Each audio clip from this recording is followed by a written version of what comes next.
కర్ణాటక కాంగ్రెస్ లో మళ్లీ సీఎం మార్పు అంశం తెరపైకొచ్చింది. 2023 అసెంబ్లీ ఎన్నికల్లో కాంగ్రెస్ గెలవడంతో సిద్దరామయ్యకు సీఎం పదవి దక్కింది. అయితే ఆ సమయంలో సీఎం పదవిని ఆశించి భంగపడ్డారు డీకే శివకుమార్.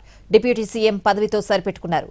2.5 ఏళ్ల తర్వాత అధికార మార్పిడి ఉంటుందని అప్పట్లో శివకుమార్కు అధినాయకత్వం హామీ ఇచ్చినట్లు తెలుస్తోంది. నిన్నటితో సిద్దరామయ్య ప్రభుత్వానికి 2.5 ఏళ్లు పూర్తయ్యాయి. మరోవైపు బీహార్ అసెంబ్లీ ఎన్నికల్లో కాంగ్రెస్ ఘోరంగా ఓడిపోయింది. దీంతో ఓటమిపై పోస్టుమార్టం జరుగుతోంది. ఫలితంగా కర్ణాటకలో రాజకీయాలను అధినాయకత్వం పట్టించుకోవడం లేదు. ఇలాంటి పరిస్థితుల్లో కర్ణాటక కాంగ్రెస్ లో వేడి మొదలైంది. సిద్దరామయ్య, డీకే శివకుమార్ మద్దతుదారులు ఢిల్లీకి వెళ్తూ కర్ణాటక రాజకీయాలను వేడెక్కిస్తున్నారు.